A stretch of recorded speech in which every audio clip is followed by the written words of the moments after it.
है। दुनिया भर में इस तरह की कंपनियों ने अपनी तरफ से बवाल मचा के रखा हुआ है। मैं फिर से याद दिला दूं, धीरू भाई अंबानी ने दुनिया को कहा था दुनिया मुट्ठी में कर लो, बेटा उनका अपनी दुनिया को मुट्ठी में करने निकल पड़ा और मोनोपोली की तरफ निकला। मैं आपको बता दूं कि तो उसने मूवी को देने वाला जो वो था मूवी प्रोवाइडर था डिज्नी, उसको खरीद लिया है। डिज्नी को खरीद लिया। डिज्नी ने हॉटस्टार को पहले खरीद रखा था, वही हॉटस्टार जिस पर आप अपना समय बिताते हैं क्रिकेट देखते समय।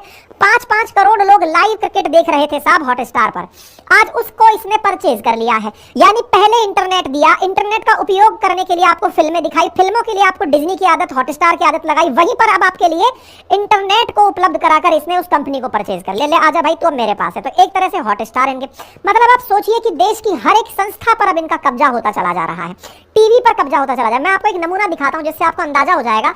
लगभग हर सेक्टर में जहां पर आप लोग मूवी देखने के लिए अमेजन वगैरह या फिर नेटफ्लिक्स यूज करते हैं, उसकी जगह ये अपना जियो सिनेमा लेकर आ गए हैं। सिनेमा के साथ जियो टीवी, जियो स्टूडियो, नेटवर्क 18 इनका अपना है। इसी तरह से इन्होंने न्यूज चैनल्स में जियो न्यूज, सीएनबीसी, मनी कंट्रोल अपने न्यूज चैनल बना लिए। जैसे आप लोग व्हाट्सएप वगैरह पर इन्वॉल्व हैं, जियो चैट, जियो स्विच, जियो 4G सर्विस इनका है।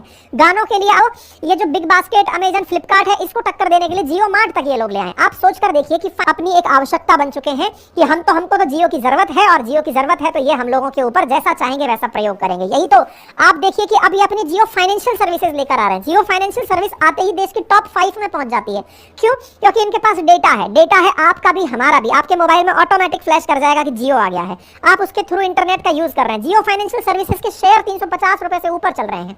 देश को यह समझने की वास्तविकता में आवश्यकता है, सरकार को आवश्यकता है कि इस प्रकार की मोनोपोलिस्टिक अप्रोच रखने वाली कंपनियों के साथ सख्ताई से पेश आए, उनसे सवाल करे, सरकारी जांच हो और ये तय किया जाए कि देश के अंदर सारे संसाधन किसी एक व्यक्ति के हाथ में ना चले जाएं। रिलायंस ने हाल ही में वायाकॉम 18 के पास 63.16% की हिस्सेदारी ले ली है। इसके साथ साथ और तो सुनिए, अब ये एसी लेकर आने वाले हैं, वाइजर के साथ समझौता किया, 10,000 रुपए में एसी लेकर आने वाले हैं कि साहब 10,000 रुपए में एसी लाएंगे, सस्ता एसी, सस्ते में ला करके देश को अपलिफ्ट करेंगे। ये प्लान इनका सबसे बेसिक प्लान है कि आपको चीजें सस्ते में मिलेंगी, लेकिन सस्ते की आदत लगाकर। और इसके साथ ही देश के अंदर जनता को भी अवेयर होने की आवश्यकता है कि आप किसी के हाथ का कठपुतली ना बने, जागरूक रहें, इस तरह की चीजों पर अपनी प्रतिक्रियाएं दें। अपनी प्रतिक्रिया में इस बात को केवल उपभोक्ता के रूप में ना सुनते रहें कि हाँ सबके साथ ही तो हुआ है, मेरे साथ ही क्या हुआ है। आपका यही शांत रहना ही आपके लिए एक बहुत बड़ी चुनौती बना हुआ है। फिलहाल के लिए आप समझ लीजिए कि हम इसे डेटागिरी कहते हैं। तो इस अपने एक ऐसा सर्विस प्रोवाइडर आ गया है जिसने 3-4 महीने के लिए तो अनलिमिटेड इंटरनेट ही फ्री कर दिया है कि जाइए और प्रतिदिन के हिसाब से आप 4 GB डेटा यूज करिए 3 महीने तक। लोगों को पहले कंजप्शन हैबिट डलवाई गई, यानी कि एक ऐसा नशा जिसकी लोगों को आदत नहीं थी। 200 GB भी कहां पर, एक 200 रुपए का 1 GB भी जहां एक और लोग पूरे महीने चला लेते थे, आपने 4 GB प्रतिदिन दे करके 3 महीने तक फ्री का आदत डाला। फ्री अनलिमिटेड कॉलिंग करवाई, 100 मैसेज के अंदर रोजाना प्रति देने की सुविधा करी। लोगों को लगा कि भाई साहब ये तो दुनिया में एकदम तहलका है। अब बड़ा इंटरेस्टिंग बात ये था कि अगर 4 GB डेटा आप किसी को देने लगोगे तो वो प्रतिदिन उस डेटा का क्या करेगा। इस डेटा के लिए इन्होंने बकायदा 6000 से ज्यादा मूवी फ्री में उपलब्ध कराई, 1 करोड़ से ज्यादा गाने उपलब्ध कराए कि अगर आपको डेटा मिल गया तो कंज्यूम कहां करोगे। डेटा मिल गया लेकिन चलाएं क्या इससे। उसी दौर में 2016 के अंदर देश में एक तरह से वास्तविकता में सस्ते इंटरनेट के कारण इंटरनेट क्रांति ने जन्म लिया। क्या तरीका बनाया, unlimited free call, unlimited HD video, न जाने क्या क्या सुविधाएं देकर अपने साथ में ले लिया। शुरुआती तौर पर इन्होंने इंटरनेट का सदुपयोग करने के लिए इतने सारे एप्लीकेशन अपने लेवल पर भी उपलब्ध करवाए, जिसमें म्यूजिक था, जिसमें गाने थे, जिसमें चैटिंग थी, जिसमें मूवीज थी। आज जियो के पास में जहां जियो सिनेमा, जियो टीवी, जियो सावन, जियो न्यूज, जियो सिक्योरिटी, जो आप इंटरनेट की चीज याद कर सकते हैं वो लगभग इनके पास फिलहाल उपलब्ध है। जिस समय ये आए थे जब इंटरनेट इतना महंगा था, इन्होंने इंटरनेट के दामों को एकदम धड़ाम से नीचे गिरा दिया। इंटरनेट के दाम को नीचे गिराने से मार्केट में, यानी इंटरनेट प्रोवाइडर जो कंपनियां थी, एयरटेल, वोडाफोन जैसी जो कंपनियां थी, उनको 17,000 करोड़ के आसपास का नुकसान हुआ। जियो का शुरुआत जबरदस्त हुआ, दिसंबर 2016 तक फ्री ऑफर दिया गया। उस फ्री ऑफर को फिर इन्होंने 3 महीने के लिए एक्सटेंड कर दिया।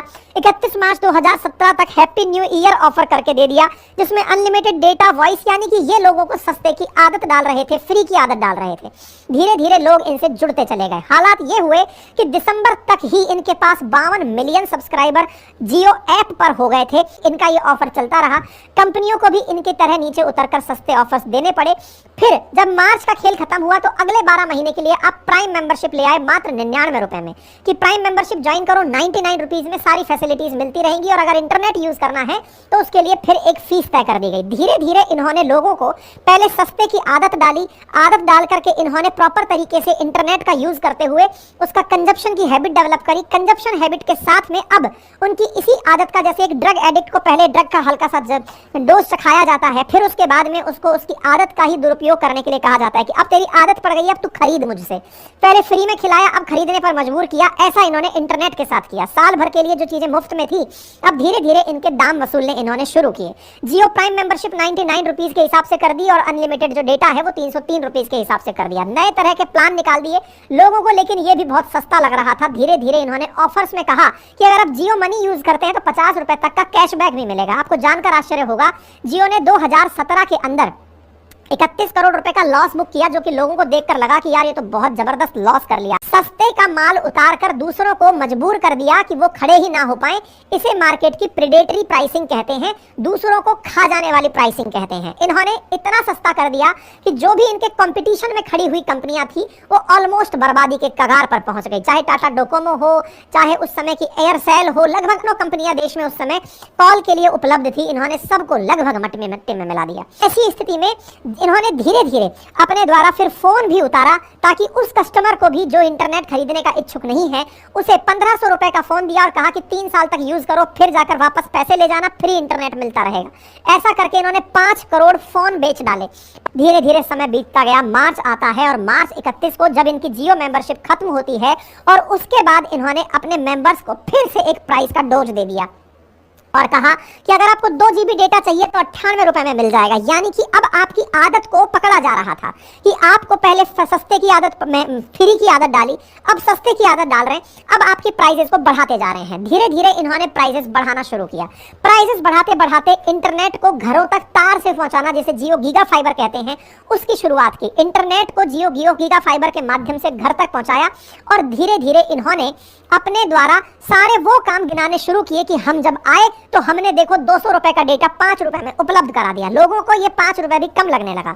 जहां जियो से पहले आने से पहले देश में Vodafone, Idea, BSNL, Aircel, Bharti Airtel और 5 अन्य कंपनियां डेटा प्रोवाइड करती थी। लगभग 10 मोबाइल कैरियर थे 2016 में। उन 10 मोबाइल कैरियर्स को इन्होंने पूरी तरह खत्म कर दिया। आज मार्केट के अंदर 4 मोबाइल कैरियर बचे हैं। एक तो जबरदस्ती सरकार की बैसाखी के सहारे चल रहा है, ले दे करके बाकी जो 2 बचे हैं एयरटेल और ये वोडाफोन, इसमें से एयरटेल ही है जो कि इनके साथ कंपटीशन में है। और फिलहाल के लिए एयरटेल भी अब इनकी गतिविधियां सीख गया है, क्योंकि वो भी इनकी तरह पहले सस्ते प्राइस करता है और जब ये प्राइस बढ़ाते हैं तो वो भी बढ़ा देता है। और इस तरह का मार्केट जिसको पहले तोड़ा गया, प्रेडेटरी प्राइसिंग से सबको आदत डाली गई, अपने ऊपर निर्भर कर दिया गया, यही प्रक्रिया मोनोपोलिस्टिक मार्केट कहलाती है। साथियों, बाजार के 3 प्रकार होते हैं अर्थशास्त्र में। फिलहाल के लिए जियो के साथ में इन तीनों ने लगता है कोई सेटिंग कर ली है, जिसके चलते अब ये ऑलिगोपोलिस्टिक मार्केट की तरह देखा जा रहा है। 25% प्राइस हाइक कर दिया है। ना केवल प्राइस हाइक किया है, इनकी देखा देख जियो, एयरटेल और वोडाफोन भी प्राइस हाइक करने निकल गए हैं। मतलब जो 209 रुपए का प्लान था वो 249 रुपए का हो गया है। एयरटेल ने 299 वाला प्लान 349 का कर दिया है।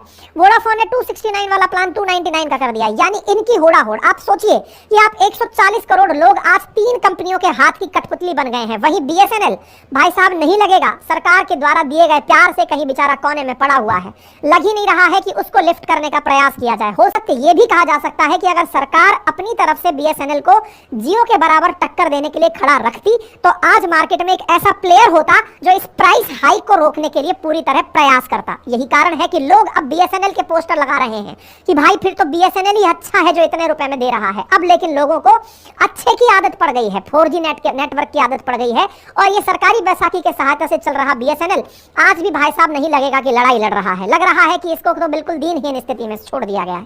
साथियों, मार्केट की यह स्थिति बहुत घातक है, विचार करने की आवश्यकता है।